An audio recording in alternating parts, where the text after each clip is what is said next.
Bom dia aos presentes e a todos e a todas que nos acompanham pelo Facebook, pelo YouTube da TV PUC. O meu nome é José Antônio, sou assessor de pastoral da Pontifícia Universidade Católica de São Paulo, e é com muita alegria que, em nome da pastoral universitária desta casa, recebo os nossos palestrantes de hoje para falar sobre a temática intolerância religiosa e anulação do diferente. Mas antes de apresentar os nossos convidados, me permitam fazer menção ao discurso do Santo Padre, o Papa Francisco, no seu encontro com lideranças religiosas na semana passada no Reino do Bahrein. Assim disse ele: saúdo-vos cordialmente, almejando que a paz do Altíssimo desça sobre cada um de vós. Sobre vós que pretendeis promover a reconciliação para evitar divisões e conflitos nas comunidades muçulmanas.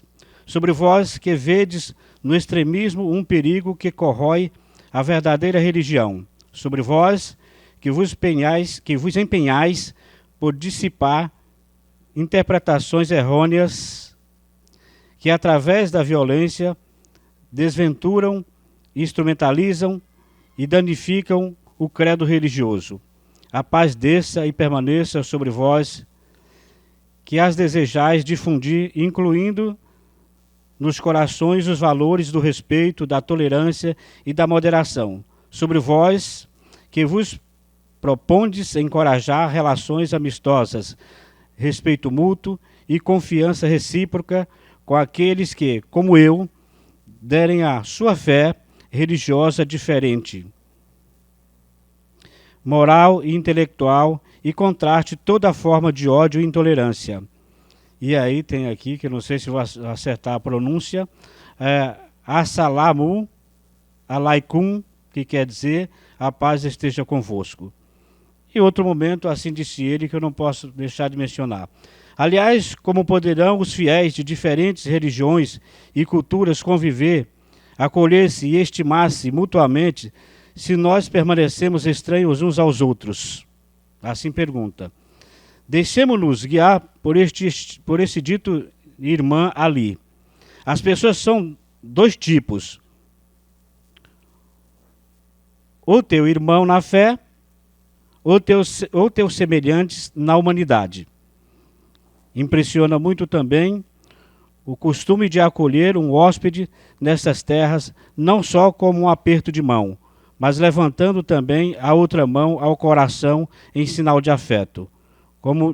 Como disse a tua pessoa, não fica longe de mim, entra no meu coração, na minha vida. Quando pensamos nessa temática, tínhamos em mente a necessidade de falar o assunto na perspectiva diversas. Afinal de contas, a intolerância religiosa, através das diversas formas, atravessa de diversas formas todos os credos. E, por fim, temos 3 convidados que falarão sobre o assunto, cada um deles a partir da sua realidade confessional. Neste sentido, eu começo convidando o professor Raul Meia, que é diretor da Federação Israelita do Estado de São Paulo, área Diálogo Interreligioso, líder religioso da comunidade Els Tami, foi presidente do Centro de Cultura Judaica, foi líder religioso da comunidade Shalom, entre outras atividades na comunidade judaica, e participante do grupo de família abraâmica. Convido também a Ana Cecília Manetti. Ana Cecília Manetti é advogada de formação e desde 2020 é a presidente do Brasil da Fundação Pontifícia ACN, entidade com sede no Vaticano, fundada há 75 anos e que atua em mais de 130 países do mundo. Convido também Renata Barrampo. Renata Barrampo é membro da comunidade Bahá'í e bacharel em Direito pela Universidade Católica de Pernambuco, advogada e é coordenadora da área de defesa do Escritório de Assuntos Externos da Comunidade Bahá'í do Brasil. Baseada em Brasília, ela faz incidência no Congresso Nacional e em outros espaços junto à sociedade civil a nível nacional, empreendendo ações para a promoção de direitos humanos dos Bahá'ís no Irã e em outros países violados por perseguição religiosa. Portanto, meus caros convidados, o formato do nosso encontro é o seguinte: cada um tem 25 minutos para fazer a sua colocação. Logo após a colocação dos três, nós teremos algum tempo para a pergunta e, por fim, nós encerraremos. Eu passo a palavra agora para o professor Raul. Professor Raul, com o senhor. Obrigado. Nós tínhamos comentado que eu acho que iria ser o último. Exato. Ela vai começar. Tranquilo. Ladies first. Obrigada. Acho que é melhor você passar, né, para mim.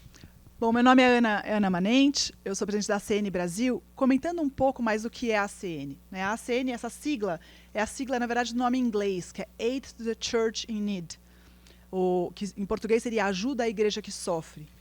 É uma fundação que começou logo depois da Segunda Guerra Mundial, pregando a reconciliação e o perdão entre os povos que foram arrasados ali na Europa, então, sobretudo na Bélgica e na Holanda, para ajudarem na reconstrução da Alemanha e o socorro à igreja que passava a viver um momento de clandestinidade no leste europeu. Então, com esse caminho de reconstrução e de ajuda material, porque no pós-guerra a gente não sabe o que é isso aqui no Brasil, mas a gente pode imaginar, e a gente estuda o que é um pós-guerra, né? A gente achou que a ajuda material não era suficiente para recuperar todo o povo. As feridas de uma guerra são muito profundas, então, sem o perdão, aquele povo não poderia prosseguir, não poderia viver plenamente. Então começou assim, na época se chamava Ostfriedshilfe, que era ajuda aos padres do leste, né? E com o tempo essa instituição foi crescendo, foi envolvendo cada vez mais projetos, e hoje ela existe há 75 anos e cuida da igreja que sofre. Que igreja que sofre? Né? E sofre de quê? A igreja que sofre por sofrimentos que todo mundo passa, uma guerra na Ucrânia. Todo mundo sofre sendo igreja e sofre não sendo igreja. Né? A gente tem uma seca terrível no entorno do Nordeste. Todo mundo sofre, se você é igreja ou se você não é igreja. Mas a gente tem situações em que você sofre por ser igreja. A gente tem, por exemplo, meninas que são raptadas, suas famílias afastadas da família por serem cristãs. Na Índia, a gente tem, no Paquistão, ser cristão significa não poder ter acesso a cargo público, não poder receber benefício numa epidemia do Covid, ter tratamento médico, não poder ter não poder ter estudo superior. Então existe uma série de restrições que as pessoas sofrem por serem cristãos. Então é sobretudo nessa igreja que sofre que a ACN atua. Também na outra, em situações emergenciais, né, mas sobretudo nesse cenário. E aí protegendo sobretudo os cristãos. Mas, a par disso, a ACN tem um outro pilar de atuação, que é sobre ele que a gente vai estar falando aqui hoje, que é o pilar de ser um advogado da liberdade religiosa. A gente entende a liberdade religiosa como um valor humano fundamental, e aí, independe de qual religião, as pessoas têm que ser livres para poder processar a sua fé, escolher ter uma fé, escolher não ter nenhuma fé, poder mudar de religião a qualquer momento, né? E o Estado deve, sim, proteger todas as pessoas, porque todos são iguais em dignidade, né? Então, através desse foco de ação, a ACN produz, desde 99, um relatório que evoluiu nesses anos todos, de um folheto de poucas páginas, para um documento de mais de 800 páginas, onde a gente aborda a questão da liberdade religiosa nos 196 países do mundo. Aí vocês aqui na PUC vão falar, olha, eu dei um Google, só tem 193.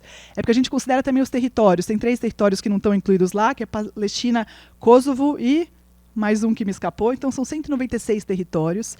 É o único estudo abrangente não ligado a um Estado, né? Porque existem 4 grandes estudos sobre liberdade religiosa no mundo, 3 ligados ao governo americano e o nosso. E é com base nesse estudo que a gente vai estar falando aqui hoje, né? Esse estudo é feito de forma independente, cada país tem especialistas contratados, que são professores universitários, missionários que estão lá, estudiosos do tema, que preparam esse relatório, que depois é, enfim, analisado, e a gente produz esse grande relatório. A gente está falando aqui com base nos dados de 2021, levantados entre o ano 2000 e 2021. O próximo relatório vai sair no ano que vem, em abril. Então, isso aqui deve estar, quer dizer, certamente está desatualizado, né? Mas é uma fotografia bastante precisa. Não chega a ser um nosso censo, que demora tanto para ser atualizado. De 2 em 2 anos, a gente tem dados atuais. Rodrigo, você puxa aqui para mim? Eu vou começar falando um pouco por que a gente se preocupa tanto com liberdade religiosa. Né? Pode ser um mero sentimento. Porque as pessoas têm direito a isso, mas não é um mero sentimento, é uma lei, de fato. Né? A gente tem na Declaração dos Direitos Humanos, e essa é a foto da... Não, volta lá. É a foto, né, de 48 da Declaração, e que tem lá no artigo 18 a liberdade religiosa como um direito fundamental. E como é que está previsto esse direito? Toda pessoa tem direito à liberdade de pensamento, de consciência e de religião. E mais, esse direito implica na liberdade de mudar de religião ou de convicção, assim como a liberdade de manifestar a religião, a sua convicção, sozinho ou em conjunto, tanto em público como em privado, pelo ensino, pela prática, pelo culto e pelos ritos. Ele é bastante abrangente, esse conceito. Ele respeita todos, mesmo os que não têm religião. Ele garante um lugar em público e em privado, não é só privado, fechado às 4 portas, você tem o direito de professar isso em público, sozinho ou em conjunto. Então, a questão de estar junto com os outros, vida em comunidade, é protegida, é uma garantia também que deveria ser perseguida pelos países. Né? E eu posso, sim, praticar e processar os meus ritos. Então, se eu tenho que usar um véu, eu tenho o direito de usar o véu. Se eu carrego um crucifixo, eu posso carregar o crucifixo. Eu não devo ser restringida a praticar isso em público. Né? Isso tudo está dentro dessa grande declaração universal. Como eu estou aqui falando, representando os católicos, né, nesse evento aqui multirreligioso, a gente trouxe também uma foto do Concílio Vaticano II, né, que ocorreu na década de 60, e que também validou, aqui assim, é a Igreja Católica falando o que é liberdade religiosa e o que nós, enquanto católicos, defendemos, e a gente vai ver a abrangência do conceito, que está nessa encíclica, né, Dignitatis Humanae. A pessoa humana tem direito à liberdade religiosa, e essa liberdade consiste no seguinte: todos os homens devem estar livres de coação, quer por parte dos indivíduos, quer dos grupos sociais, ou de qualquer autoridade humana. E de tal modo que, em matéria religiosa, ninguém seja forçado a agir contra a própria consciência, nem impedido de proceder segundo a mesma, em privado e em público, só ou associado com outros, dentro dos devidos limites. Vocês me perguntam, mas aqui não fala que é para o catolicismo? Não, não é. Porque a gente entende que o homem... Bom, desde o começo, Deus criou o homem com livre-arbítrio. Então, a igreja jamais imporá a sua religião. A gente garante a liberdade e a gente quer que todos tenham a liberdade. Quem quiser se converter ao catolicismo, muito bem. Se não quiser, nós rezaremos por eles. Né? E vamos lá. Então, dentro desses... Pode mais, Rô.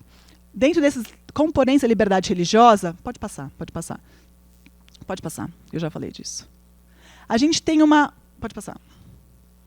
A gente tem uma classificação do que é liberdade religiosa. Quando um daqueles componentes que eu comentei, que é escolher ter uma religião ou não, poder mudar de religião a qualquer momento e poder professar a sua religião e a forma como você processa, sozinho, em conjunto, em privado ou em público, a gente tem gradações. Quando esse combo não é respeitado, a gente começa num cenário onde a gente vê violações à liberdade religiosa. E essas violações são... vai desde o tá tudo bem, aqui não acontece nenhum problema, até um genocídio. Né? Nesse espectro, existem gradações das violações da liberdade religiosa. E por que é importante aqui falar disso? Porque no Brasil, a gente não vive um cenário de perseguição religiosa. A gente tem atos de intolerância, tem crimes de ódio, mas ainda não é um cenário que se configura como discriminação ou como perseguição religiosa. A gente vai ver por que não. Mas é comum a gente ver informalmente as pessoas falando: nossa, que a perseguição começou aqui agora. A gente vai ver por que é importante tomar cuidado com as palavras. Né? Uma vez eu li que os esquimós têm mais de 50 palavras diferentes para identificar a cor branco e o tipo de gelo. Eu falo, gente, eu não consigo nem pensar em 50... A gente existiu aquele filme, né, 50 tons de cinza, 50 tons de branco, não dá nem para imaginar, mas eles conseguem. E eles precisam disso, é instrumental deles para o dia a dia.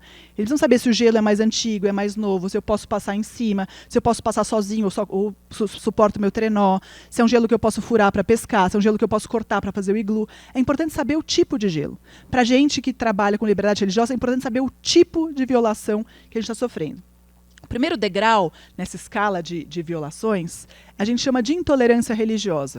O que acontece nesse cenário de intolerância religiosa? A gente vai desde o tá tudo bem, até a gente começa a ter atos de violência, né, seja contra a propriedade, seja contra a pessoa, por conta da religião. Aqui a gente está falando sempre com o motivador do agressor sendo a religião. Então a gente teve, por exemplo, casos aqui no Brasil, por exemplo, de uma menina que foi apedrejada saindo de um culto de origem de matriz africana. Né? É um ato de profunda intolerância. É perseguição? Não é perseguição. É crime aqui no Brasil. Ela pode fazer um BO e que os culpados vão ser perseguidos, punidos conforme a lei. A gente tem igrejas católicas que são invadidas, as imagens são todas destruídas, vilipendiadas, os padres esbofeteados. É um ato de intolerância. Né? Mas não é uma perseguição religiosa. É crime. O Estado vai atrás. Então existe existem atos, sim, que são uma violação à liberdade religiosa, mas são puníveis. E qual que é o grande receio e o red flag que a gente tem quando a gente está num cenário em países com intolerância religiosa? Que é a maioria dos países do mundo, né? Os países em que há atos de intolerância religiosa e que não avançaram para degraus mais sérios. É tomar cuidado para que isso não se torne banal e normal. Né? Às vezes mandam um vídeo e falam assim, mais uma igreja lá que foi invadida. As pessoas não podem falar mais uma igreja, deixa para lá, não adianta nem fazer BO, porque isso não vai dar em nada. Isso não pode acontecer, porque se a gente banaliza qualquer um desses atos, que não são nada banais, a gente começa a afetar o aspecto cultural e social de uma sociedade. E quando isso passa, e quando um novo normal se instala, né, isso é um perigo tremendo. Eu tenho que continuar me indignando com a menina que é apedrejada, com o terreiro que é ateado fogo, com a igreja que as imagens são destruídas. Isso tem que causar uma indignação profunda. A gente não pode falar, tudo bem, agora é assim, é por causa da eleição. Ou, não, ali... Não interessa. Não tem por causa aqui. Não pode acontecer. Né? Não pode acontecer. E a gente tem que se indignar mesmo. A gente tem que dar voz a isso. No Brasil, isso não aparece, isso não é notícia, isso não está na mídia. Né? Se fosse em qualquer outro lugar, esse auditório aqui ia estar lotado, né? Porque é importante falar do assunto, é importante reverberar o assunto. A gente tem que dar voz para essas pessoas e mostrar a clara indignação com essas pequenas violações. Porque de pequenas, se elas não são combatidas, elas viram grandes violações. Né? Graças a Deus não, mas enfim, a gente tem essa memória. Né? O Holocausto foi uma tragédia para a humanidade, mas a memória que é sempre feita, né, e parece que é o único genocídio que aconteceu, e não foi, né, nem foi o maior deles, né, mas a memória que é feita é muito importante, porque a gente estuda em história como as coisas foram evoluindo, como a violência foi num crescendo, né, e a gente tem que impedir qualquer dos novos crescendos que aconteçam. Né? Isso não pode tomar uma dimensão de outros patamares de violação de liberdade religiosa. O próximo degrau, a gente vai falar de discriminação religiosa. O que acontece? Quando esses atos de intolerância viram o novo normal, muitas vezes, na maioria delas, há uma mudança legislativa. Então, esse cenário de discriminação vem junto com o grande marco dele. Não são degraus estáticos, né? A gente tem uma transição ao longo da história, mas a gente consegue perceber que há uma mudança legislativa em que você começa a privilegiar uma religião em detrimento de outras. Então, é contra grupos... ou privilegiando um ou afastando outros. Então aqui a gente tem, por exemplo, lei de blasfêmia, que coloca a religião, né, coloca o Islã acima das outras religiões. Então você não pode falar contra uma religião. Ou leis que impeçam a conversão da religião principal para religiões de minorias. As minorias podem sempre se converter à religião principal, mas nunca o inverso. A gente começa a ter leis... E aí é complicado, porque quem sofre essas discriminações não consegue se socorrer junto ao judiciário local. Ele só tem como socorro a comunidade internacional e a pressão pública internacional. Né? Então, assim, aqui há casos bastante significativos, bastante importantes, ser minoria nesses países. E eu não vou me adentrar aqui muito, porque a gente vai ouvir a Renata falando do que é ser minoria em países onde há leis discriminatórias, onde é muito triste. Isso é para qualquer minoria. Né?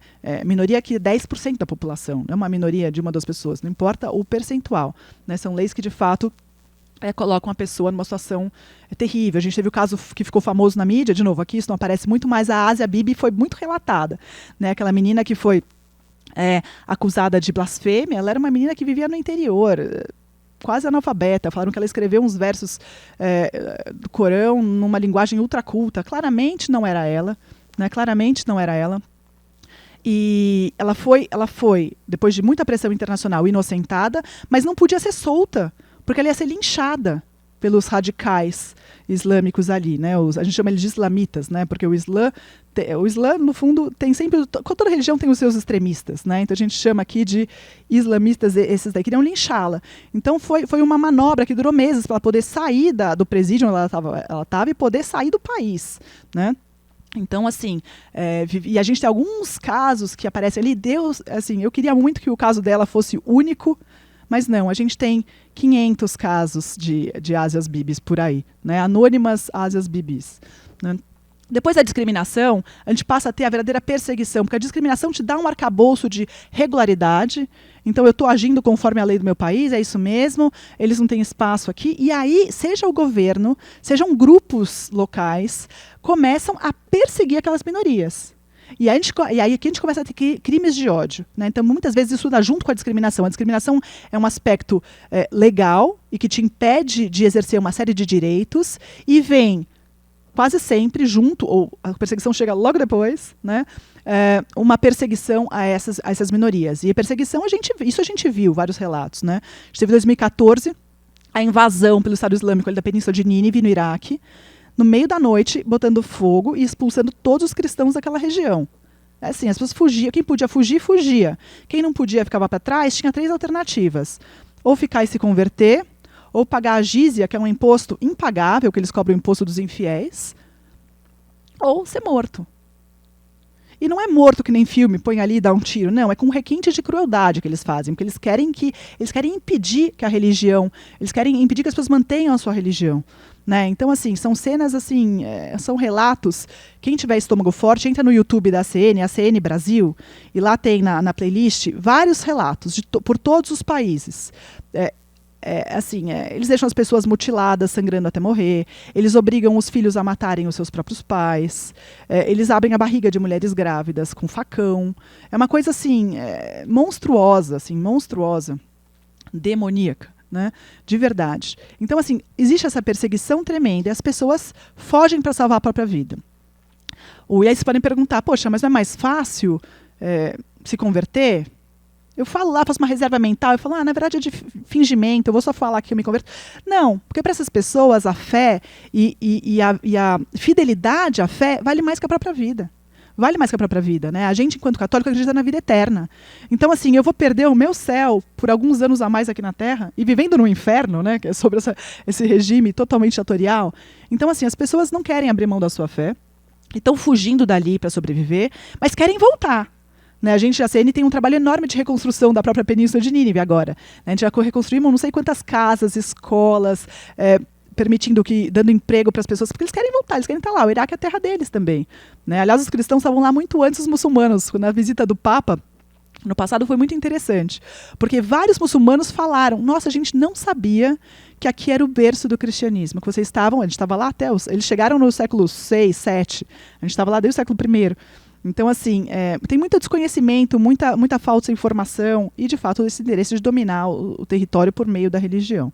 Né? Então, são exemplos de perseguição que existem pelo mundo hoje. E quando ela fica... Dá para ser pior que isso. Ela atinge uma escala tal de genocídio quando a intenção dos perseguidores é exterminar o grupo inteiro. Né? É o que a gente viu na Segunda Guerra Mundial, mas é o que a gente vê também em outros lugares hoje. Hoje, 2022, enquanto a gente fala, tem casos de genocídio sendo investigados em Mianmar, por exemplo. Né? A comunidade internacional entendeu. Os Estados Unidos e Canadá já avisaram, já concordaram que lá há caso de genocídio. Mas ninguém nem sabe onde fica Mianmar no mapa. Né? Salvo os estudantes de geografia que estão aqui, ninguém nem sabe. Né? Tá longe. Né? Então, assim, mas isso existe hoje, não acontece aqui, mas acontece agora. Então é importante a gente falar disso, estudar mais sobre isso, dar mais voz a isso. Né? É muito bom a PUC ter levantado essa bola hoje para a gente poder estar aqui partilhando, né? Conversando sobre esses temas, para que eles não fiquem esquecidos. Né? Pode ir. E aí, esse mapa que eu queria que chamar a atenção de vocês, a gente pode perguntar, vocês podem estar pensando assim, Ana, será que você não está exagerando? Será que isso é tão frequente assim? Olha esse mapa. Esse mapa, os países que estão pintados em laranja e em vermelho são os países onde há discriminação, então regime legal que suporta atos de crime de ódio, e os crimes de ódio em vermelho. É muita cor nesse mapa. Aqui não tem os países de intolerância, por mais grave que a gente veja intolerância acontecendo em vários lugares. Né? Existe, no próximo relatório, vão ter vários países com uma lupa, que não vão estar pintados de laranja e vermelho, que são locais de grande atenção, onde a gente vê um crescendo de atos de intolerância com o risco disso sair do controle.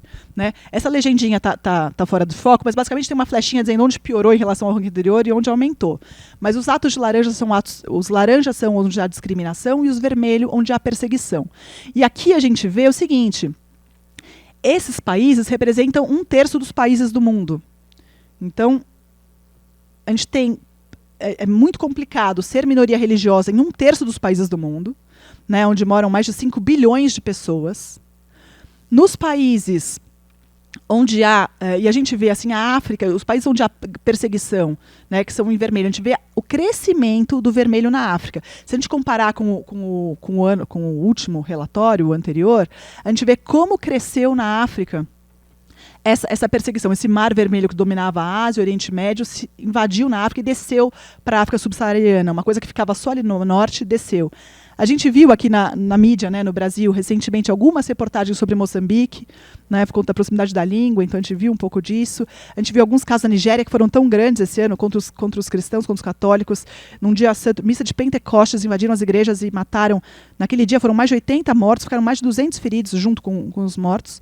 Mas desde aquele evento, que foi bem noticiado, houve mais de 20 novos atentados que ninguém nem fica sabendo. A quantidade de crianças raptadas de escolas da Nigéria é uma coisa assim, gritante. Eles acham que o Boko Haram que está agindo ali, entende? E junto, nunca é um órgão sozinho. A gente vê que eles começam a se associar com outras lideranças extremistas locais. Né? Eles acreditam que a educação é um mal, a educação ocidental é um mal. Então eles raptam as crianças das escolas e raptam 300, devolvem 14, 15.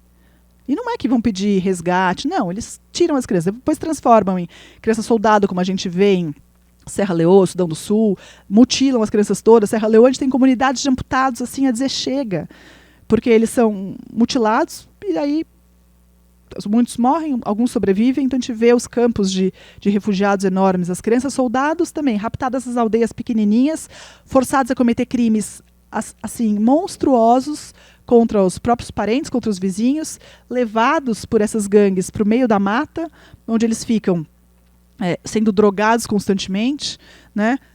Depois dão uma arma, ensinam ele a matar, então viram os soldados, a infância totalmente roubada.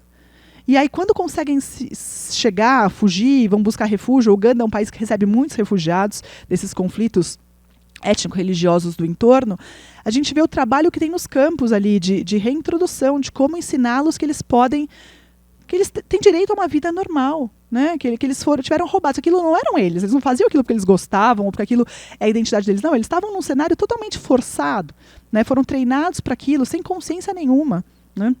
Sem liberdade nenhuma de poder fazer diferente. Então, os trabalhos, e aí tem depoimentos maravilhosos de crianças soldados que se converteram, conseguiram se perdoar, conseguiram perdoar os opressores. E aí eu vejo como eu ainda preciso perdoar tanta gente, né? A grandeza que eles têm, como eles nos ensinam com esse testemunho de fé e de reconstrução. Né? Então, a gente vê que existe tudo isso, mas existe muito fruto. Apesar disso tudo, é possível resgatar essas pessoas e, de novo, levá-las a ter uma vida digna, né? Mas quanto mais a gente denunciar, mais pressão internacional existe, né? Mais ajuda internacional existe também para suportar os trabalhos de recuperação e de salvaguarda dessas pessoas. Os dados, eu comentei um pouquinho disso, então é isso que a gente tem. Ó. A gente tem 62 países com violação à liberdade, sem contar os casos de intolerância, 36 com discriminação, 26 com grave perseguição. Só que nesses países, que são 1/3, pode mudar, que são 1/3 do território, eles são muito populosos. Então, ali habitam 67% da população mundial. Então, é muita gente. É muita gente vivendo. Né? A gente não sabe dizer aqui quantas pessoas sofrem perseguição ou sofrem discriminação, porque esse estudo não é quantitativo. A gente sabe dizer quantos vivem nesses países. Né? Então, a gente sabe que mais de 5 bilhões de pessoas vivem nesse cenário. Né, em que ser minoria é uma sentença de morte praticamente, muitas vezes, ou você está fadado à pobreza, porque você não pode ter um emprego, ninguém vai te contratar, você não pode estudar, você não pode morar em certos lugares, né, E se você não é minoria e é maioria, cuidado, porque mesmo as maiorias, a gente vê as maiorias, países de maioria muçulmana, a perseguição dos próprios muçulmanos que têm um discurso tradicional. Né, a religião tradicional, eles viviam super bem, os vizinhos dos cristãos, eram países onde havia uma convivência normal. A liberdade se dava dentro do culto, cada um com seu culto, mas a vida em comum, a vida pública era uma só. Né? Esses muçulmanos também são perseguidos hoje. Eles passam a não ser aceitos nos países extremistas. Então a perseguição não é só contra outras religiões. Né? Isso é muito triste. E quem é que ataca a liberdade religiosa, né, no mundo? A gente tem a perseguição por governos autoritários. Né? A gente tem... E aí a gente está junto com aquela questão da mudança legal, normalmente com uma lei soberana, né, uma religião soberana e que oprime as demais. E às vezes é curioso, porque quando a gente vai esse relatório de liberdade religiosa da CN, tem uma página, ou às vezes mais páginas, país a país. Então você quer saber como é que funciona no Paquistão? Vai lá no nosso site, acn.org.br, informações, relatório de liberdade religiosa, tem esse mapa que eu coloquei. Você clica no país, ele te abre o relatório do país inteiro. População, percentual por religião, índice Gini, de indicativo de pobreza, né? E aí vem a descrição do aspecto legal no país.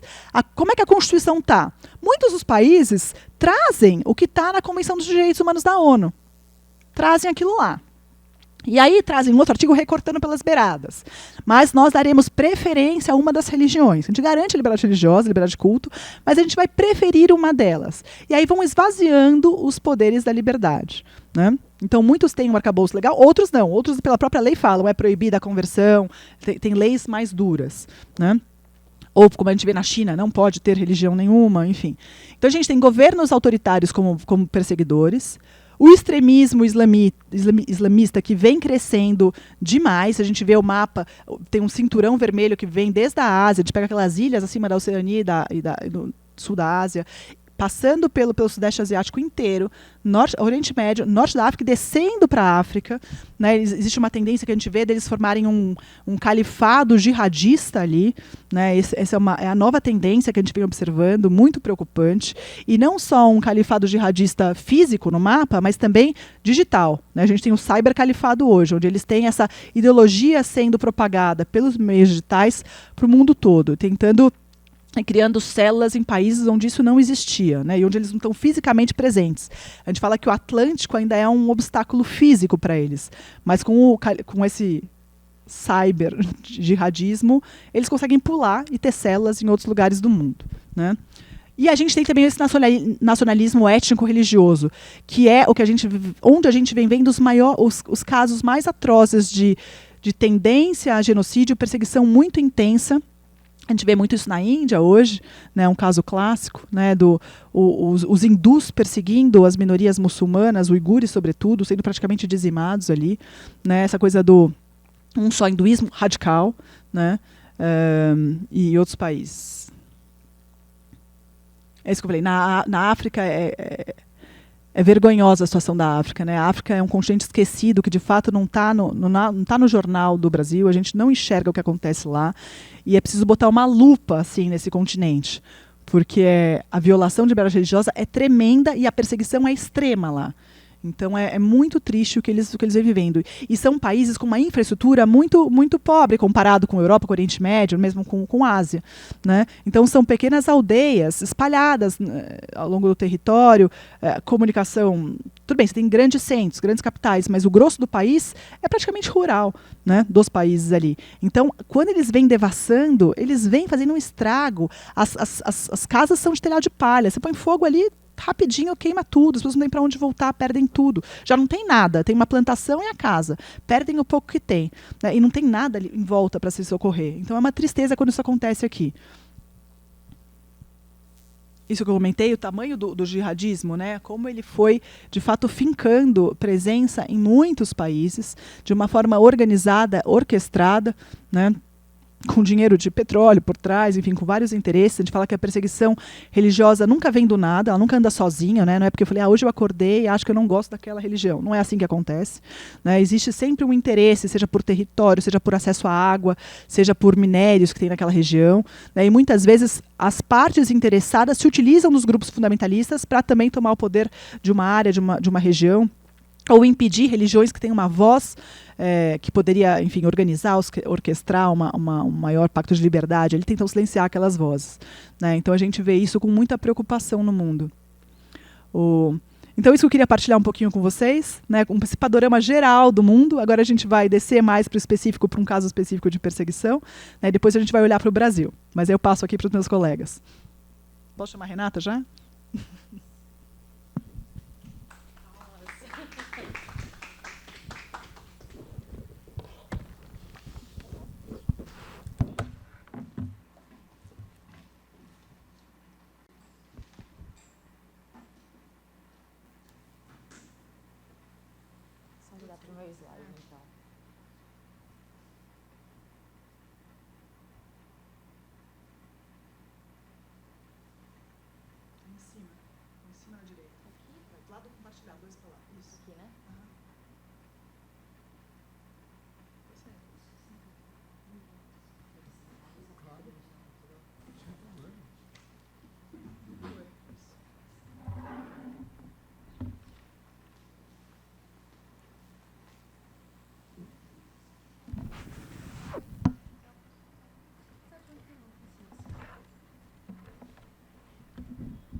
Bom, muito bom dia a todos e a todas. Primeiramente, queria dizer da minha alegria de estar nesse espaço tão importante e realmente privilegiado a gente poder ouvir sobre esses temas relacionados à liberdade religiosa, intolerância religiosa e sobre, especialmente, que processos existem por trás de se promover a anulação daquilo que é diferente, né? Também queria agradecer especialmente a PUC, a pessoa do José Antônio, por essa oportunidade. Aproveito também para agradecer a fala da Ana, que assim achei incrível, realmente apresentou um arcabouço teórico, marco teórico muito importante para a gente entender com profundidade todas essas nuances que existem por trás da liberdade religiosa e dos desdobramentos que existem quando ela é negada às pessoas. Então, que foi super importante para também fazer minha apresentação agora, inclusive.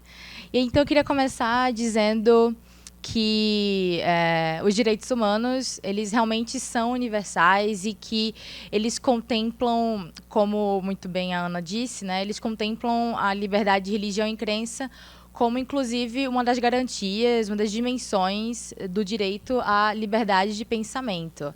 E aí, nesse sentido, é muito comum a gente ouvir que a intolerância religiosa, ela se alimenta da falta de conhecimento, né, da ignorância em si. E, de fato, isso é muito verdade.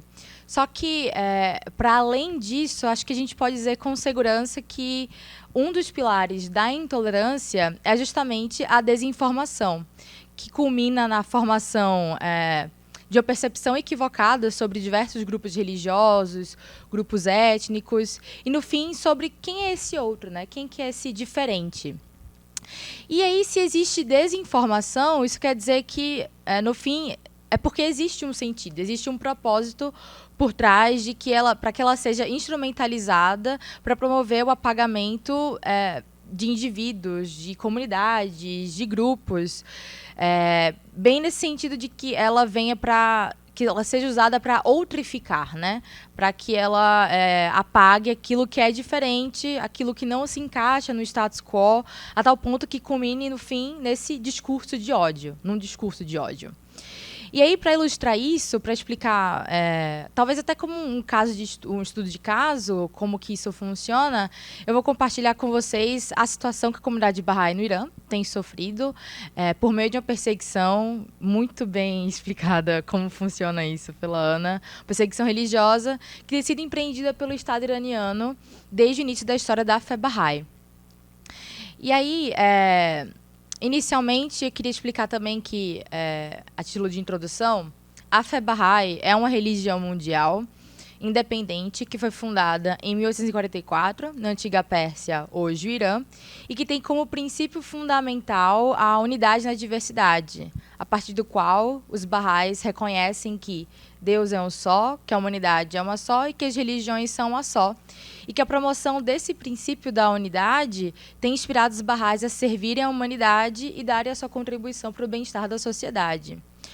Ocorre que, desde o princípio da história da fé Bahá'í, os seguidores dessa religião têm sido alvos de forte oposição, de tal modo que, só nos 6 primeiros anos da história dessa religião, milhares de pessoas foram mortas, sem mencionar todas aquelas que foram objeto dos mais variados tipos de violações de dignidade humana.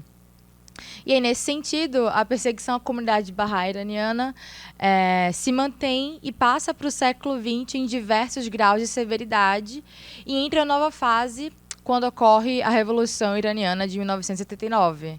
Aqui, a perseguição se torna sistemática, sofisticada e se torna claramente uma política de Estado. E aí, o cenário em que os Bahá'ís iranianos se encontram nos anos imediatos pós-revolução é de violações gravíssimas de direitos humanos, que incluíam desde execuções, a expulsão de escolas e universidades, de prisões arbitrárias, a destruição de confiscos e propriedades, entre outras formas de violações. Hoje, a comunidade Bahá'í iraniana continua a sofrer, de maneira ininterrupta e por questão de fé, violações de direitos humanos que, como um reflexo de uma política persecutória empreendida pela República Islâmica do Irã e que está sendo orquestrada por aqueles que ocupam as mais altas posições do governo. Tanto que, em 1993, o relator especial da ONU para a situação de direitos humanos no Irã acabou descobrindo e divulgando o memorando secreto do Estado iraniano, que ficou conhecido como a Questão Bahá'í. Esse documento foi assinado de próprio punho pelo líder supremo do Irã, Ali Khamenei, assinado em 1991, e lá é onde se encontra resumida toda uma política de extermínio, um plano de extermínio, com instruções de como as instituições estatais iranianas devem tratar os seus próprios cidadãos Bahá'ís, de tal maneira que venha bloquear qualquer possibilidade de desenvolvimento e estrangular toda a subsistência da comunidade Bahá'í iraniana. Esse documento se encontra em vigor até hoje. E é muito seguro dizer que no Irã não há um Bahá'í sequer que não tenha sido atingido pela perseguição, justamente em razão de sua característica multidimensional, ou seja, é realmente a perseguição que é capaz de afetar várias facetas na vida de um Bahá'í que exista no Irã. E, certamente, um dos instrumentos que mais tem alimentado a perseguição aos Bahá'ís no Irã é o uso do discurso de ódio. Uma vez que as informações sobre a comunidade Bahá'í, que têm sido elaboradas pelo Estado iraniano, tentam legitimar, tentam justificar essas violações que esse mesmo Estado comete contra os Bahá'ís e, ao mesmo tempo, mobiliza a população iraniana para que ela própria também seja autora de ataques contra a comunidade Bahá'í, passando essas informações de geração em geração, incrustando essas informações erradas sobre a comunidade Bahá'í no imaginário, no consciente coletivo de toda a população. E aí, para a gente mergulhar mais nessa questão, como eu comentei no início, desde a Revolução Iraniana de 79, os Bahá'ís realmente vêm sendo alvos dessa perseguição que tem afetado os Bahá'ís em vários aspectos de sua vida.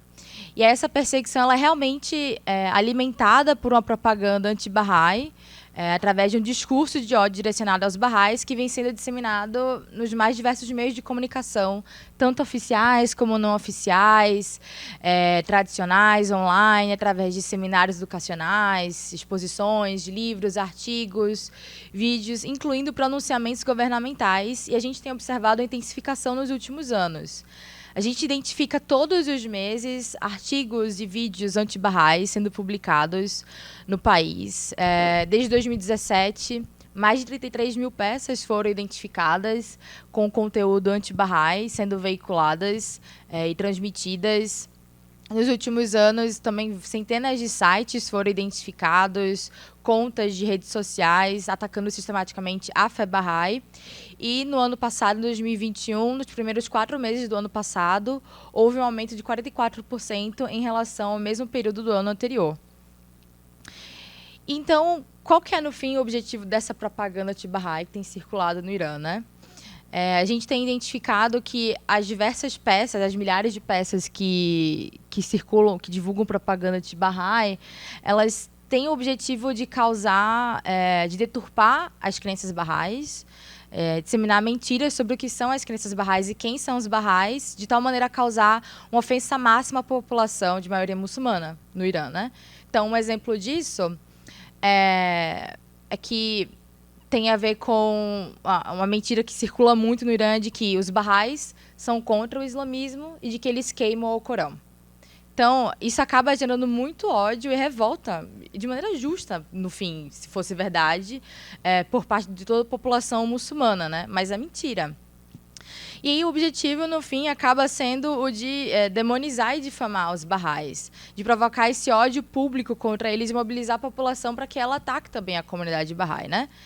E aí essa tática de perseguição acaba descaracterizando os Bahá'ís, desumanizando os Bahá'ís e criando esses estigmas e mitos sobre eles, inclusive excluindo eles da sociedade iraniana como se eles fossem outros da sua própria terra, né? Estranhos da sua própria terra. Falando sobre esses estigmas e mitos, existe um outro mito, assim, que eu diria que é muito bizarro, que tem o objetivo de realmente desumanizar os Bahá'ís, de dizerem que os Bahá'ís têm rabo, têm cauda. Sabe? Chegar nesse nível, sabe? E realmente com o objetivo de apartar eles da condição de seres humanos. E aí, como é que funciona, então, a propaganda anti-Bahá'í no Irã? Um dos elementos tem a ver com a manipulação de imagens, símbolos sagrados e figuras centrais Bahá'ís, como é o caso desse símbolo Bahá'í aqui. Ele é chamado de máximo nome e é um escrito caligráfico, um desenho caligráfico de uma expressão em árabe, Bahá'í, que diz Ya Baha'u'lláh e que significa ó tu, glória do mais glorioso. Para os cristãos é equivalente à cruz, esse símbolo. Para os muçulmanos é equivalente ao escrito caligráfico Allah, em árabe. Para os Bahá'ís, esse símbolo é realmente muito sagrado. E como vocês podem ver, ele, enfim, é colocado em meio a fogo, dando essa coisa, esse ar infernal, né? Demoníaco. A gente vê também um símbolo do nazismo. Então, enfim, é bastante triste. Um outro elemento que também acaba sendo utilizado para propagar o conteúdo anti-Bahá'í é através também da manipulação de imagens de lugares sagrados Bahá'ís, né? Aqui um exemplo. Este aqui é o Santuário de Baha'u'lláh. Baha'u'lláh é o mensageiro de Deus, fundador da fé Bahá'í. Quem os Bahá'ís reconhece ter sido enviado para os dias de hoje. E nesse espaço aqui é onde Sua Santidade Baha'u'lláh está sepultado, né? É o lugar mais sagrado da Terra para os Bahá'ís, onde é para esse lugar onde os Bahá'ís se volvem ao fazer suas orações obrigatórias. Para os muçulmanos seria o equivalente a Meca, para os cristãos acredito que Jerusalém e assim por diante. E aqui desse lado também a imagem foi completamente deturpada. A título de curiosidade, em 2008, esse lugar foi declarado Patrimônio Histórico da Humanidade pela Unesco. Ele se encontra localizado em Haifa, em Israel. Um outro elemento também muito utilizado pela propaganda anti-Bahá'í é o uso massivo de redes sociais. Dezenas de canais no YouTube, no Telegram, contas no Instagram que hospedam conteúdo anti-Bahá'í têm sido utilizadas com o objetivo de perpetuar informações falsas e ódio, né? Inclusive, canais oficiais do governo iraniano também são utilizadas nesse sentido. Não só de indivíduos, mas também do governo iraniano. Aqui também outros canais. Esse aqui é mais canais do Instagram, canais do Telegram. Aqui outra amostra de canais do YouTube que hospedam vídeos anti-Bahá'ís. E também os Baha'is costumam ser usados como bodes expiatórios. Eles vêm sendo acusados há muito, muito tempo de serem espiões de Israel, espiões de países ocidentais, de potências ocidentais, justamente com esse objetivo de incitar sentimentos anti-Baha'is à luz desse sensível contexto geopolítico que o Irã se encontra, né? Vale dizer que essa tática ela é muito utilizada para realmente criar um inimigo em comum para a população iraniana, com o objetivo de afastar a percepção da população iraniana sobre os reais problemas que existem no país, culpabilizar aqueles que deveriam ser realmente responsabilizados, jogando a culpa nesse tal inimigo comum que muitas vezes os Baha'is acabam sendo culpabilizados nesse sentido, né? E aqui nessa imagem, explicando rapidamente ela, esse senhor que está sentado de roupa branca é Abdul Baha. Ele é uma figura central na história da fé Baha'i. Os Baha'is têm Abdul Baha, que é o filho mais velho de Baha'u'lláh, como um exemplo a ser seguido para os Baha'is, porque nós acreditamos que ele foi o único que conseguiu colocar em prática os ensinamentos Baha'is em sua vida. Ele tinha muito o espírito de serviço à humanidade nas suas ações, em suas ações, né? E, bom, e por que ele está sentado aí e tem uma bandeira da Inglaterra nesse lugar ele parece estar numa cerimônia, né? Bom, no final do século XIX, ele promoveu um projeto de enfrentamento à fome na Palestina, especialmente na região de Acre e Haifa, em que ele pôde ajudar a população a como plantar, colher e armazenar comida a longo prazo, o que ajudou essa população a enfrentar a fome que estava chegando naquele momento por causa da Primeira Guerra Mundial. Então, como ele realmente assim, fez um trabalho magnífico diante disso e salvou muitas pessoas da fome, o governo inglês concedeu ele o título de Cavaleiro da Ordem Britânica. E aí é esse espaço, é nessa cerimônia que ele se encontra, recebendo essa honraria, né? Esse título de Sir. Só que, por causa disso, é muito comum encontrarmos imagens que deturpam o que foi esse lugar, o que foi essa cerimônia, e aí acabam acusando os Baha'is de serem ligados ao governo britânico. E nesse espaço, nessa foto, que eu escolhi não usar, Abdul Baha foi caricaturizado, a imagem toda foi caricaturizada. A bandeira da Inglaterra ela foi colorizada, todo o resto ficou em preto e branco.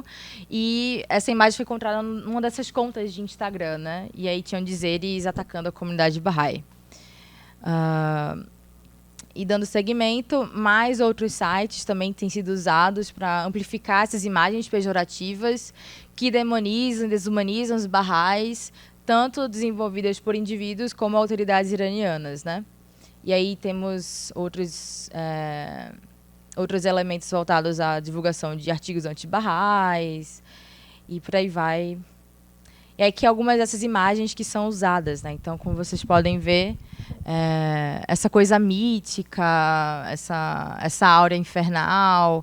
Naquele lado ali está escrito em farsi Baha'iyat. Baha'iyat é um termo pejorativo ao se referir à fé Baha'i. Em português seria o equivalente a bahaísmo. Os Baha'is não utilizam esses termos para se referir à sua religião. Os termos corretos são religião Baha'i ou fé Baha'i. Bahaísmo não é um termo que a gente usa. Como a gente pode ver, tem muitos elementos que fazem referência a Israel, ao judaísmo, né? Enfim. Então, acaba sendo muito utilizado essas imagens como forma de propagar ainda mais essa desumanização sobre os Baha'is, né? Também essas vastas bibliotecas online que contêm outras centenas de livros anti-Baha'is, que dizem ser pesquisas objetivas sobre a fé Baha'i, mas que, na verdade, têm o objetivo de distorcer o que é a fé Baha'i em si, o que é a história da fé Baha'i e as crenças Baha'is, né? Inclusive, queria comentar que, por vezes, a desumanização sobre os Baha'is recai a tal ponto de muitas pessoas acreditarem e acharem que os Baha'is são intocáveis, Baha'is são impuros, que os Baha'is não devem ser enterrados nos mesmos cemitérios dos muçulmanos, que nem o corpo de um Baha'i deve ser lavado antes de ser enterrado, que os cemitérios Baha'is, inclusive, são extremamente vandalizados, muitos têm sido destruídos. Então, realmente, essa questão da desumanização é extremamente forte, né, sobre a comunidade Baha'i no Irã. E aí, no fim, quais que são as obrigações do Irã e de outros estados, incluindo o Brasil, porque, no fim, a perseguição aos Baha'is e o tratamento que os Baha'is sofrido no Irã, eu acredito que pode ser utilizado como um laboratório de estudo para que essas mesmas violações não sejam perpetradas contra outros grupos, ou que pelo menos a gente possa aprender para que isso não se repita. Quais são as obrigações dos estados em geral, então, perante o ordenamento jurídico internacional, né? Juridicamente falando. E aí a gente pode dizer que a liberdade de religião e crença é como já adiantado pela Ana, um dos princípios fundamentais da Declaração Universal dos Direitos Humanos, lá previsto no artigo 18, né? E que ela está totalmente linkada com a proibição do discurso de ódio, especialmente garantido no artigo 20, inciso 2, do Pacto Internacional sobre os Direitos Civis e Políticos. Vale dizer que o Irã é um Estado que é signatário do Pacto Internacional sobre os Direitos Civis e Políticos e que ele tem, sim, uma obrigação internacional perante o ordenamento jurídico internacional e que deve tanto não só não fazer, mas ele também deve prevenir a incitação à discriminação, à hostilidade e à violência, né? Mas, infelizmente, o que acontece na prática é totalmente o contrário. E aí, compartilhando alguns dados mais recentes, a gente recebeu informações de que, em junho de 2022, 44 Baha'is foram presos ou chamados a comparecer a audiências. Em julho, 20 Baha'is foram alvos de prisões, buscas domiciliares e fechamento de lojas. No dia 31 de julho, 52 Baha'is, em 8 cidades do Irã, foram alvos de uma ação coordenada por parte do Estado, por parte de autoridades, que implicou em confisco de bens e propriedades, buscas domiciliares. Inclusive, 13 Baha'is desses 52 foram presos. Nesse mesmo dia, o Ministério da Inteligência fez um pronunciamento sobre as prisões desses Baha'is, tentando justificar o porquê das prisões deles. E nessas justificativas, eles acabaram acusando os Baha'is de fazerem parte de um partido político de espionagem Baha'i, sem qualquer prova ou fundamento que, de fato, justificasse essa acusação, né? E aí, 2 dias depois, no dia 2 de agosto, 200 agentes do governo iraniano cercaram uma aldeia na província de Mazandaran, chamada Roshankur, e, numa ação muito truculenta, muito violenta, eles destruíram 6 casas de Baha'is e destruíram 20 hectares de terra, e confiscaram 20 hectares de terras. E aí, no final do mês de agosto, no dia 31, 14 Baha'is, incluindo 13 jovens, foram presos na cidade de Ghaya-Manshar, que fica também na província de Mazandaran, e eles simplesmente estavam reunidos numa residência discutindo sobre o papel da educação no progresso social. Então, eles foram presos nessa ocasião. E esse é um dado que fecha o mês de agosto com o número expressivo de 245 ataques à comunidade Baha'i no Irã só em um mês. E claro que, diante da gravidade da situação, houve realmente uma grande onda de reação internacional, incluindo tanto por parte da ONU e da Anistia Internacional. E a Anistia Internacional, inclusive, se pronunciou dizendo que as autoridades iranianas realmente impuseram à comunidade Baha'i um sistema de discriminação e opressão contra eles. E aí, para finalizar, eu gostaria de retomar aquela ideia que eu trouxe de que liberdade de religião e crença é uma das dimensões da liberdade de pensamento, né? Porque o discurso de ódio é em si mesmo um ataque e violação à liberdade de pensamento, já que ele deturpa a percepção da realidade e impede as pessoas de terem acesso a informações idôneas, informações confiáveis, e isso acaba, então, perpetuando preconceitos e também sendo uma força propulsora para a discriminação. Ou seja, o discurso de ódio, ele vitimiza ao mesmo tempo os opressores e os oprimidos. Eu diria que, e assim, é claro que os opressores devem ser responsabilizados pelos seus atos e os oprimidos devem ser, sim, ressarcidos na medida de seus prejuízos. O que eu quero dizer com isso é que, com o fato de eles serem vítimas, ambos serem vítimas, é que ambos perdem quando a diversidade é anulada. Quando a diversidade não é considerada como um elemento fundamental de desenvolvimento de toda a sociedade, né? Os oprimidos perdem porque são impedidos de dar plenamente sua contribuição para o progresso da sociedade, e os opressores também perdem porque eles deixam de se beneficiar dessas contribuições. No fim, essa anulação do diferente, fazendo referência ao tema do nosso encontro, é realmente causar a promoção do pagamento de toda a sociedade e do desenvolvimento dela, né? Então, eu encerro por aqui a minha fala e me coloco à disposição para a gente continuar conversando.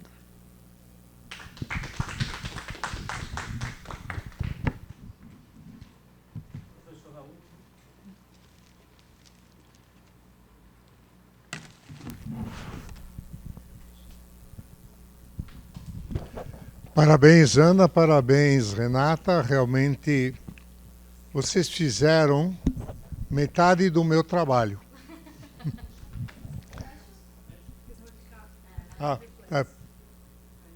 Legal.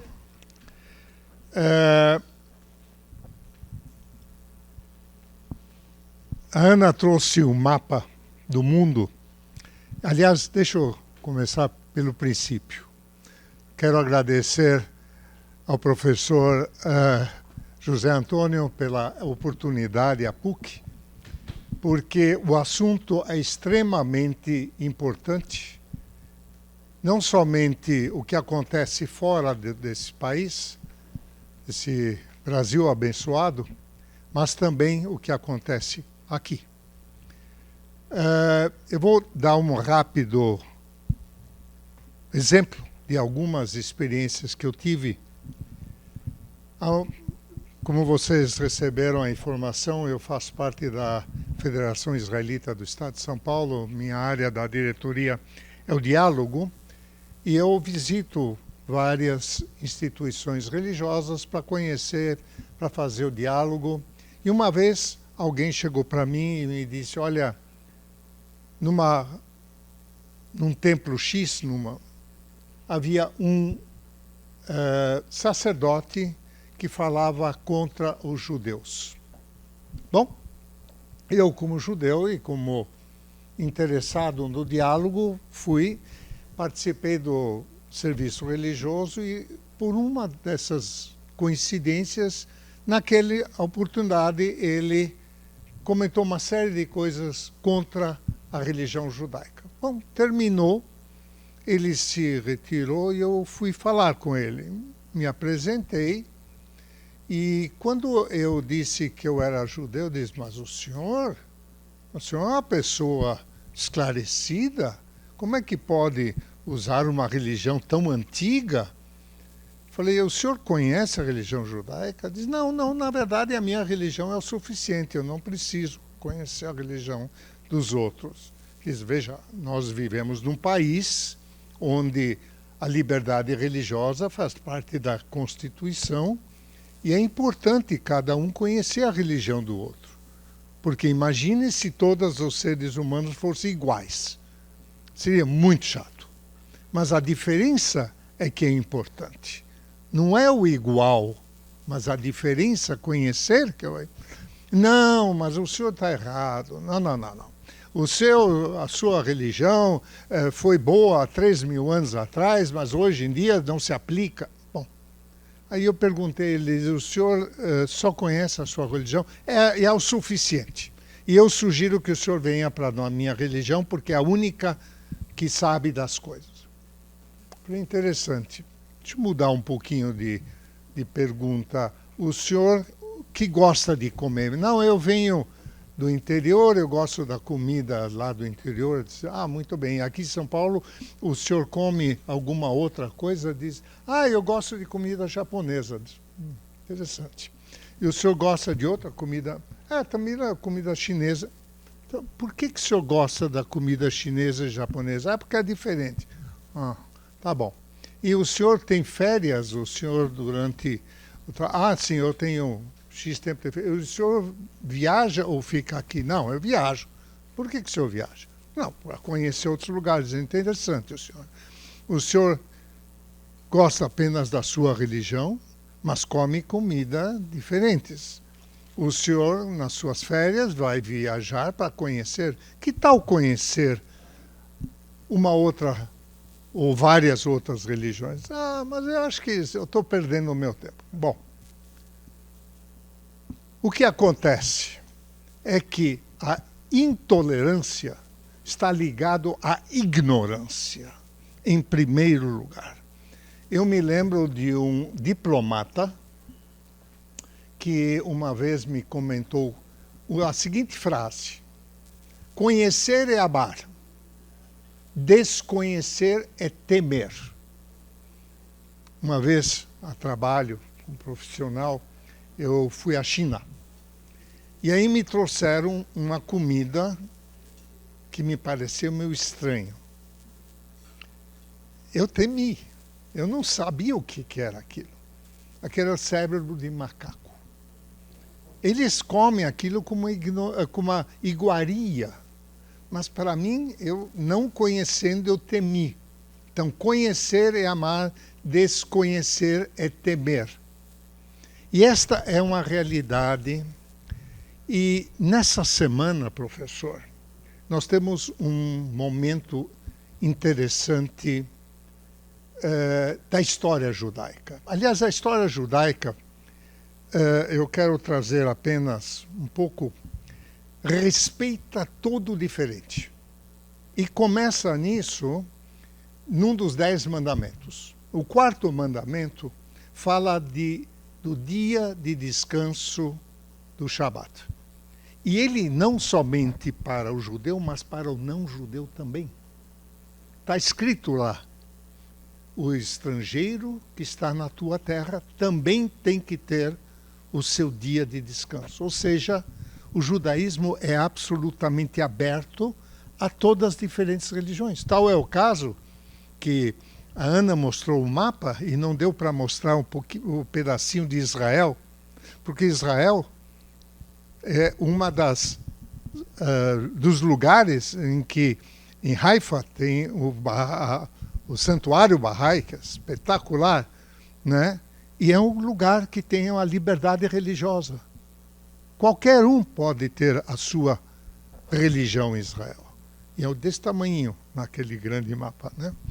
Mas eu voltando para essa semana, depois de amanhã, do dia 9 de novembro de 1938, na Alemanha,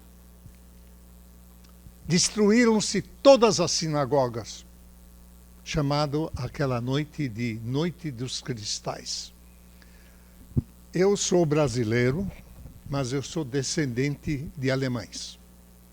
E eu estou aqui, nesse abençoado país, que ele me abriu as portas dos meus pais, porque eles tiveram que fugir do judaísmo. Meu avô era médico do chefe de polícia da cidade de Hannover.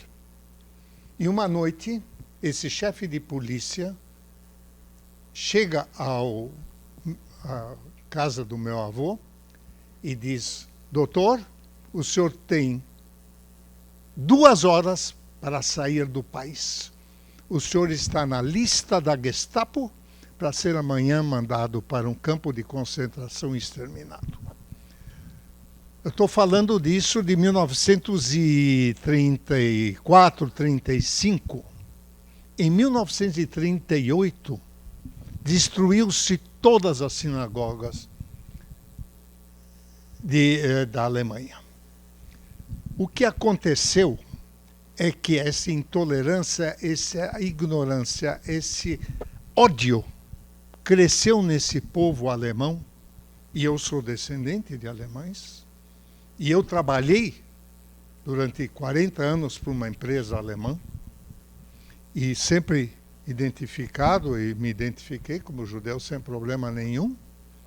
Por quê? Porque houve o racismo, houve a obrigação de um povo inteiro, obrigação, aliás, está mal colocada, houve a propaganda para que esse povo perseguisse um povo, e não somente perseguisse, mas exterminar. Sabe o que vocês querem pensar de um povo literato, como o povo alemão? Criar um movimento para exterminar uma cultura. Bom, o que aconteceu, no final das contas, que Hitler, que foi o mentor dessa solução final, aliás, não foi ele, foi um outro Goebbels, etc. E o que aconteceu é que 40 milhões de pessoas morreram na Segunda Guerra Mundial. E por quê? Porque um quis criar o Terceiro Reich, o Terceiro Reino, quis ser o único, etc. E é bom que eu fale por último aqui, entre vocês, porque há 2 semanas atrás, numa escola do interior do Brasil, eu não vou entrar nos detalhes, se vocês quiserem, tá? Foi inclusive assunto do Fantástico ontem, parece, eu não vi, mas parece que em a mídia, numa escola, depois das eleições, esse país criou 2 grupos que, infelizmente, radicais, alguns radicais, criaram polos antigônicos, um contra o outro. O que aconteceu naquela escola? Um grupo de jovens de 15 anos. Quem é um jovem de 15 anos na sua vida? Ainda pouco conhecimento. Mas já influenciado pelo radicalismo, criaram uma instituição pelo WhatsApp. A internet é extremamente perigosa hoje em dia, porque ela divulga fake news barbaramente. Então, esses jovens criaram uma fundação anti-PT. Por quê? E com isso, todo mundo que era do PT era atacado. Esses jovens criaram uma fundação pró-escravidão do Nordeste. Olha onde vai a escola. Olha as frases que foram colocadas. Espero que você morra, seu, etc. Porque a pessoa era de cor negra. Ai, ai, ai, como o pobre é burro. Esses 30 jovens criaram um movimento de radicalismo. Eu vi na internet um anúncio que está escrito aqui: intolerância após segundo turno amplia conflitos familiares com insultos e expulsão da casa.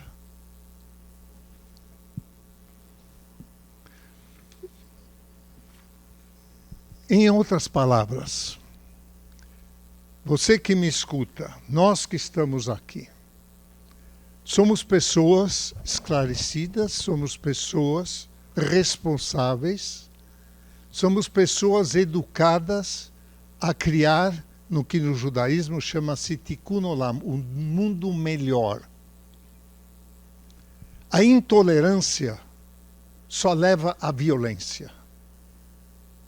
A violência não traz nenhum produto positivo. Muito ao contrário, destrói. E nós vivemos, lamentavelmente, em épocas de extremismo, em várias linhas religiosas. E nós temos que tomar cuidado para que as coisas mudem. E através do nosso trabalho, vocês que estão trabalhando, professor, a PUC, todas as universidades, devemos trabalhar para que o diferente seja absolutamente respeitado, e não somente respeitado, como ele deve me ensinar. Quanto mais eu aprender do diferente, mais cultura eu tenho. Melhor vai ser o mundo para mim, porque eu vou conhecer mais. Então, é crítico se nós tivermos um pequeno foco aqui, um pequeno foco aqui, um pequeno foco aqui, porque assim, às vezes, começam fogueiras. E se nós não tomarmos a medida, e se não tomarmos a iniciativa de parar isso, e a lei brasileira proíbe o racismo, e cada um de nós pode fazer o seu trabalho, o mundo pode piorar. Depende de você que me escuta, de nós que estamos aqui. Enfim, depende daquilo que nós acharmos por bem aprendermos do diferente, para que a intolerância seja cada vez banida. E voltando à frase do diplomata, conhecer é amar, desconhecer é temer. Vamos conhecer o outro, que o dia vai ser melhor para amanhã. Obrigado.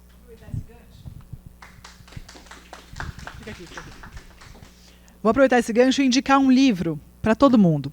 Chama Viagem de Theo, Theo com T-H-E-O.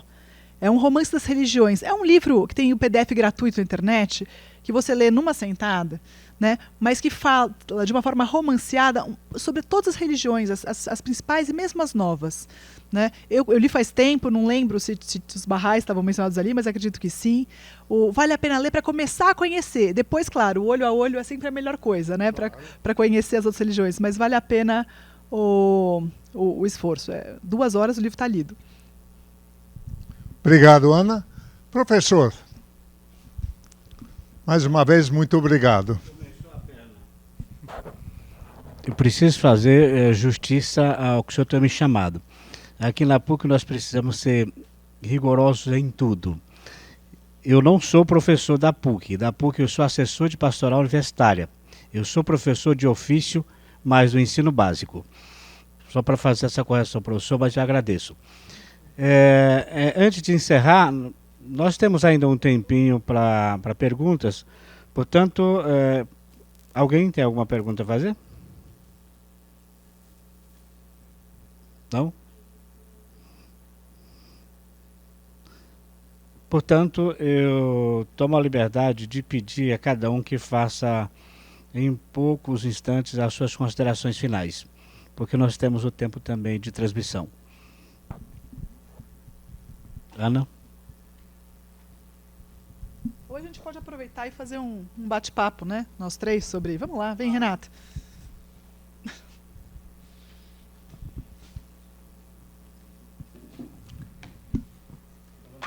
Tá bom, vamos lá. Eu achei muito interessante os números que você trouxe sobre a fé Bahá'í. Confesso que eu não tinha a menor ideia que existia essa religião. Eu vi você no folder quando eu recebi o convite daqui e falei, gente, deixa eu olhar. E fui dar um Google. Impressionante, né? Como a gente desconhece as coisas. E que riqueza foi ouvir ali um pouco. E óbvio que nesse Google não apareceram esses casos, né? Porque a gente entende também como a mídia funciona, né? E entender esse número de violações e como as pessoas vivem, como é importante, como foi bom ter você aqui, né? A gente tem 2 religiões tradicionais, né? Bastante conhecidas, bastante difundidas, mas como é bom, como é rico ter isso, né? Uma minoria religiosa com tanta riqueza para partilhar e entender. Então foi foi iluminador, né? Conhecer a religião por si só, ainda que na superfície, a gente precisa conversar mais. E ouvir, na verdade, o quanto vocês sofrem, né? E entender o que a gente pode fazer para ajudar, né? Porque uma coisa é saber, e depois que eu tenho o conhecimento, o que eu faço com ele, né? Quando eu tenho conhecimento de internet, de ler alguma coisa, tudo bem, aquilo não me toca muito. Pode até ser que toque, mas normalmente você lê e aprende como um conteúdo absorvido. Quando você conhece as pessoas, né, aquilo passa a ter cor, passa a ter cheiro. Né? Eu falo que a mesma coisa, eu trabalho com missão, né, a igreja que sofre no mundo inteiro. É diferente ter lido sobre o Haiti e ter pisado lá. Foi uma experiência assim, que por mais que eu tivesse me preparado para ir, nada é igual a estar lá. Né? Tá em Moçambique, onde estão tendo os ataques. Né? Então as coisas têm outra dimensão. Então como é bom conhecer, né, você... Né, ouvir esse teu relato e conta com a CN. A gente continua divulgando, dando voz aos que não têm voz, né? Então é muito bom ajudar a dar voz aos Bahá'í também. Obrigada, Ana. Realmente, como eu falei no início, é um espaço muito importante a gente estar aqui para que a gente possa, principalmente, aprender uns com os outros, né? Ter te ouvido, ouvir a teoria sobre o que é liberdade religiosa, mas especialmente ver como que ela infelizmente acontece na prática, realmente é de doer muito, assim, sabe?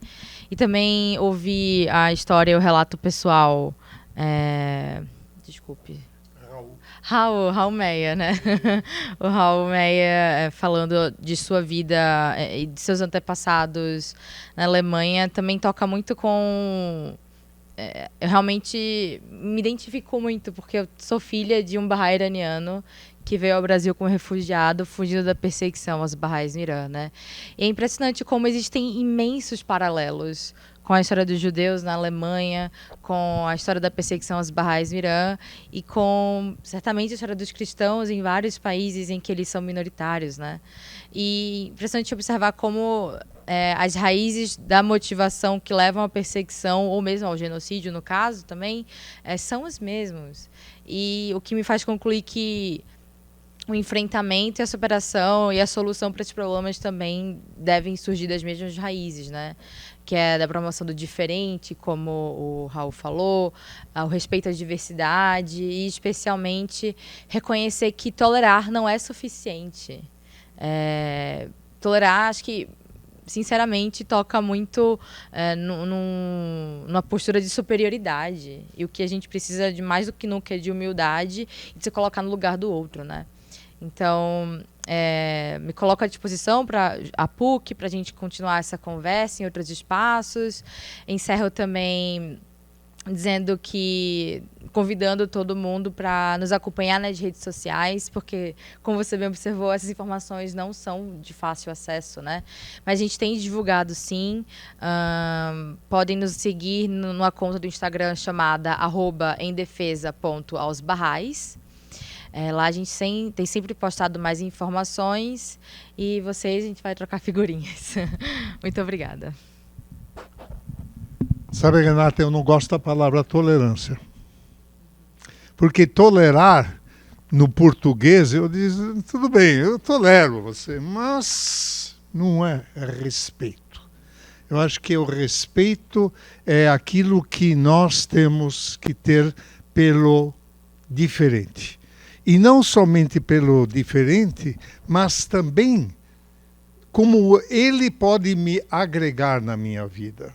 Porque se eu quiser ser apenas com meu conhecimento, eu serei extremamente pobre. Mas se eu tiver as culturas desses grandes sábios, por que eles são sábios? Porque eles sabem muito e ensinam. Professores nos ensinam. Então, é lamentável que a humanidade não aprendeu. E é difícil que ela aprenda, porque o ser humano sempre quer ser diferente, e não às vezes do lado positivo, mas do lado negativo. E o Holocausto matou 6 milhões de judeus, mas como máquina, hein? Não é que... não, era máquina para matar uma cultura. Uma ideia de um grande reino matou 40 milhões na Segunda Guerra Mundial. Quer dizer, gente, acho que já devia ter sido aprendido, mas não é. Então, é que eu sempre comento, cada um de nós, no nosso microcosmos, temos que ensinar, repetir, repetir, repetir. E talvez assim a gente possa ter um amanhã melhor, né? Tem uma sigla que está na moda, né? Que é o ESG, o ESG, né? Na área corporativa o E é environmental, então seria meio ambiente, o social e a governança. Então hoje as empresas, os fundos de investimento, todos buscam estar alinhados a esses princípios, né? E é curioso, porque aí começam a falar que como a diversidade é uma riqueza, como os conselhos de administração devem ser revistos para permitir uma diversidade, porque aquilo traz uma riqueza para as instituições, para as corporações, né, para o mundo dos negócios, né? Então que a gente tenha também essa em mente, que do lado humanístico, né, e não só do lado corporativo, como a riqueza agrega, né? Não é que ninguém precisa abrir mão da própria religião, mas conhecer as outras, né? Entender o belo que tem no outro. E por que não? Se converter também faz parte da liberdade religiosa, né? Poder mudar de religião ou não, mas essa abertura, né, ao diferente, né? E a gente tem que ficar muito atento também com as generalizações, né? Voltando à historinha do Raul, da pessoa que não gostava de religião, mas gostava de experimentar tudo que era diferente, a par da religião, para a gente também não generalizar, né? Você pode encontrar um cristão intolerante, um muçulmano intolerante, né? E aquilo não transforma a religião toda dele no lado perverso, né? O lado negro da força, né? Eu falo assim, tem professor chato em qualquer lugar, tem aluno chato em qualquer lugar, tem filho chato em qualquer família. Eu falo isso que eu tenho 5 filhos, mas não estou falando de nenhum dos meus 5. Assim, então a gente tem dias, né? Então assim, porque às vezes a gente não conhece o outro e assimila uma posição inconscientemente, acaba adotando aquilo como uma verdade no nosso coração. Então, assim, respira, né? E vamos conhecer mais a fundo, né? Vamos nos despir dos nossos preconceitos, né? Ou das nossas primeiras impressões, né? Porque de fato cada um é único, né? Cada um tem uma riqueza ímpar, né, para ser partilhado, né? Eu tenho, talvez só para terminar, nós temos uma realidade em que a minoria é que é radical. A maioria não é radical. Só que a minoria faz as coisas, faz barulho, e a maioria, daquilo que eu chamo de maioria silenciosa, se transforma muitas vezes e Maria vai com as outras. E isso é perigoso. Quando a gente vê que um grupo pequeno faz uma onda negativa, tem que tomar cuidado, porque a maioria diz, não é comigo, mas eu fico quieto. E como diz o ditado, quem cala consente, é perigoso. Então, nós que estamos alertas, temos que estar atuantes, né? Ok. Mais uma vez, professor, a palavra é sua. Professor de ofício, não deixa de ser. Eu quero agradecer mais uma vez, em nome da Pastoral Universitária, a vocês que nos acompanharam aqui e todos que nos acompanharão futuramente pelas redes sociais. Quero agradecer ao professor Raul, quero agradecer a Renata, quero agradecer a Ana. Muito obrigado a todos vocês pela contribuição. Eu confesso assim, Ana, como você, que Bahá'í é totalmente estranho a mim, e quando fui para preparar esse evento, eu tive que ler um pouco a respeito para saber do que se tratava. Da mesma forma que a Igreja que Sofre, eu só conheço pela Igreja que Sofre, seria bom que, em poucas palavras, até para nós mesmo você falasse um pouquinho, afinal de contas, o que é a Igreja que Sofre, porque o que ela faz você já disse muito bem. E desde quando ela está aqui no Brasil, porque apesar de ser um organismo internacional e que com certeza está aqui há muito tempo, nós católicos pouco ou quase nada conhecemos.